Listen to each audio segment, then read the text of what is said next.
j'ai pas de présentation préalable. Je vous laisse poser vos questions si vous en avez besoin. Au fait qu'on apprend qu'un fonctionnaire qui faisait essentiellement, on pense, être du double dipping, là. Donc, il était fonctionnaire et à la fois, il y avait une firme privée qui obtenait des contrats de consultants. Bien, je veux dire, c'est juste une autre couche dans le fiasco puis le scandale de ArriveCan.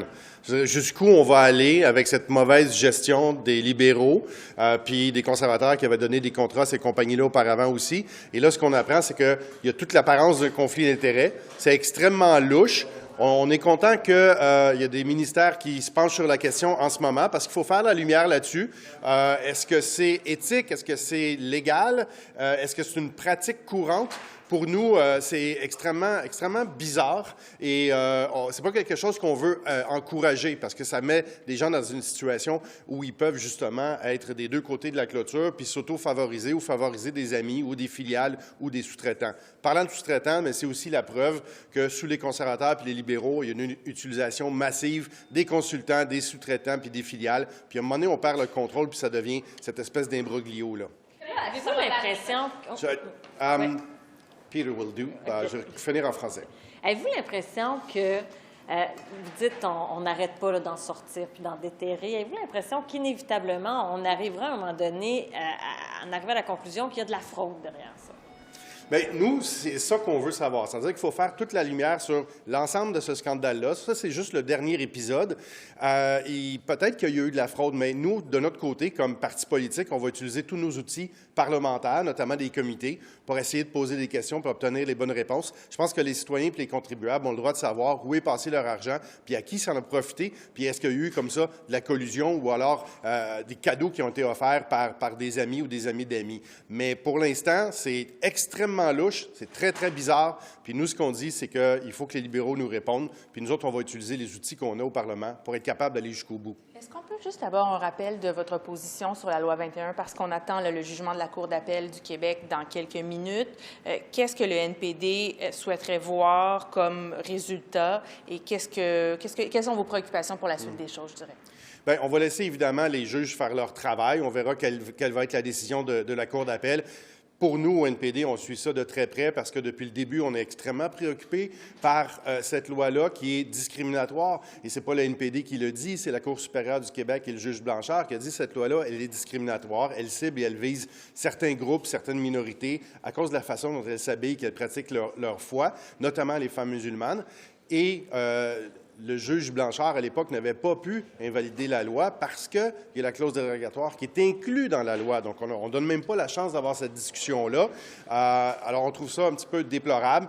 Puis, pour nous, notre position est toujours la même. Le NPD va être le parti qui défend les droits fondamentaux, les chartes des droits et libertés québécoises et canadiennes et les minorités. On verra c'est quoi la décision aujourd'hui. Sur Dalian, en même temps, M. David Yo n'a jamais dit, durant son témoignage en comité parlementaire, qu'il était également fonctionnaire fédéral. Bien, peut-être qu'il y avait des choses à cacher. Limite, au comité parlementaire. Bien, vous savez, c'est pas un procès là, sous serment devant un juge, mais en même temps, il a caché des choses et puis probablement qu'il n'avait pas intention que cette information-là soit sur la place publique parce qu'il savait très bien que ça le mettrait probablement dans l'embarras. Mais écoutez, on verra pour la suite des choses. Nous, de notre côté, on va faire le travail en chambre puis dans les comités pour être capable d'avoir les réponses à ces questions-là. Vous pensez qu'on est au bout de nos surprises dans cette histoire-là? Malheureusement, non. On the D&D contracts, how surprised are you to find that an employee of D&D was getting outside contracts to do work for D&D? It's stunning. This is incredibly inappropriate that what we have is a member of the Federal Civil Service actually getting contracts. Unbelievably inappropriate, I think it's fair to say. Clear conflict of interest. These are the kinds of things that should not happen. And what the NDP's position is very, very clear.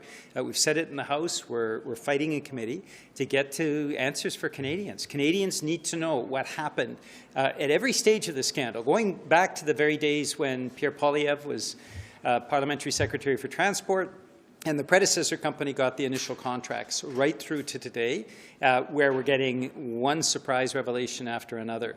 The fact that this employee of the Federal Civil Service didn't even state that when he appeared before a parliamentary committee, I think just compels everyone to say we need to get answers for Canadians. We need to find out what happened. This is absolutely unacceptable. And Taylor Backrack at the Government Operations Committee has been pushing hard. We're going to use every tool we can to get answers for Canadians because they deserve information about how this fiasco developed. But this appears to go beyond ArriveCan. I mean, this is an employee of D&D getting contracts to do work within the department he's employed to work for. How would that not be caught? Is this a problem of subcontracting? We have expressed, I think we've been the only party in the House of Commons raising concerns dating back to the days of the Conservative government about the contracting out of services rather than employing and putting in place the solid investments in the public service. It is accelerated under the Liberals, and this is one byproduct of that, where you have a member of the Federal Civil Service actually getting contracts. Absolutely, entirely inappropriate. This is a fiasco. It needs to be fully investigated, and we'll use every tool at our disposal to get answers for Canadians. Mr. Yeo was a candidate for the PPC in the 2021 federal election, and he ran opposing vaccine mandates and government spending during the pandemic. What does it say about that? If we don't know if the government knew about that before they gave him the contract, but what does that say to you? Well, that's one of the answers that we need to know.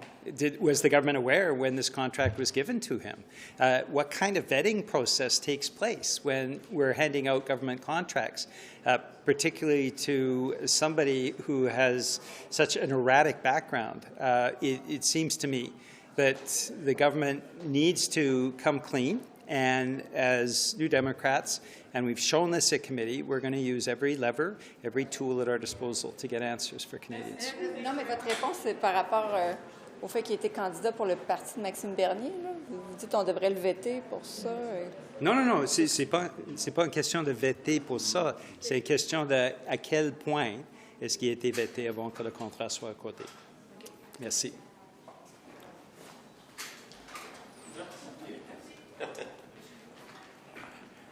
Hello. I just wanted to say a couple of words about the decision that Saskatchewan announced today with respect to the price on pollution. I grew up in Saskatchewan. I worked for a former distinguished Premier of Saskatchewan for a number of years. It's a province that I know well and is very close to my heart. I would say that I'm very disappointed to see the position that the government of Saskatchewan has taken, and I would say I'm very disappointed for two different reasons. The first is that the decision not to remit essentially is going to hurt people in Saskatchewan. They will no longer get the rebate. The rebate actually provides more money for most families in Saskatchewan. In fact, I think Minister Duncan actually said that the price on pollution, pulling it off, will save people $400. Well, the rebate this year for a family of four is $1,500, and in rural areas it's $1,800. All of the evidence, including the work done by Trevor Toombs at the University of Calgary, shows that the only people that are going to benefit from what Minister Duncan and Premier Moe are doing are people who earn more than $250,000 a year. So from an affordability perspective, they are attacking the people of Saskatchewan in their wallets. The other thing I would say is premiers, just like prime ministers, are responsible for passing laws, and they expect their citizens to abide by those laws. If you do not have that expectation, you have anarchy. And for a provincial premier to take the position that they will actually simply ignore a law that was upheld by the Supreme Court of Canada is reckless and irresponsible and almost unheard of in the history of this country. Does this mean that the government is actually going to stop sending rebates to Saskatchewan residents as of today? Well, we have to work through the mechanics of it, but what I would say is the rebates are paid out based on the collection of funds. If you're not collecting funds, what are you rebating? So Saskatchewan residents should expect to not get their next rebate at this point. Well, I'm still hoping that we will be able to convince the government of Saskatchewan to see the light, to actually act in a manner that is in accordance with the law. But if you're not collecting the money, it's pretty hard to see how you're going to rebate the money. What else is the government going to do? Are you going to go after the government legally?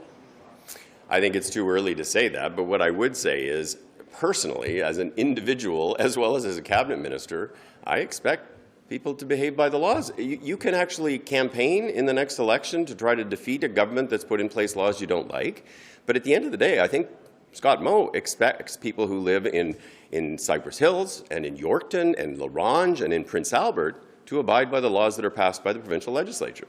But if they don't abide by the laws, shouldn't there be consequences? Well, I think in the normal course of events, there are consequences. I'm not going to speculate today about what those consequences are. Well, as I say, I'm not going to speculate about what the next steps are. This is all very new, and obviously we need to have a hard look at what happens going forward. But I would go back to the point, which is this is going to impoverish Saskatchewan people, especially those who are vulnerable from an economic perspective, and it is a terrible signal to people across the country that says you can selectively decide which laws you abide by and which you don't. Saskatchewan has been forecasting that they weren't going to do this for months. They actually didn't. What they said is they hadn't made a decision until today about whether they would remit. Say what you would do, even though this was a very real possibility that you've known about for months. As I say, this is a conversation that will go on within the Government of Canada. I still hope that Saskatchewan will see the light, will actually come to its senses in terms of deciding that it actually will abide by the law. I don't know how they convince Saskatchewan residents that they should abide by laws if the government itself is unwilling to do so. So, taking any active steps right now to try to make sure that they abide the law on this? Well, as I say, the first step is to try to convince the government of Saskatchewan to actually rethink the position that it's taken today. I have to go to question period. Thank you. Any thoughts on the pharmacare deal between the Liberals and the NDP? No, I think very clearly that Canadians are aware that most of them are $200 away from insolvency every month. People can't find housing. People can't heat their homes. They can't put food on the table. And here what we have is a bill put out by this NDP Liberal coalition that really has nothing in it for Canadians. It is a very sad state of affairs. It's about protecting their coalition, not about the betterment for Canadians. And that's what we're all here to do. That's the sad state of affairs that exists with this coalition government. So if you want better health care, elect a Conservative government.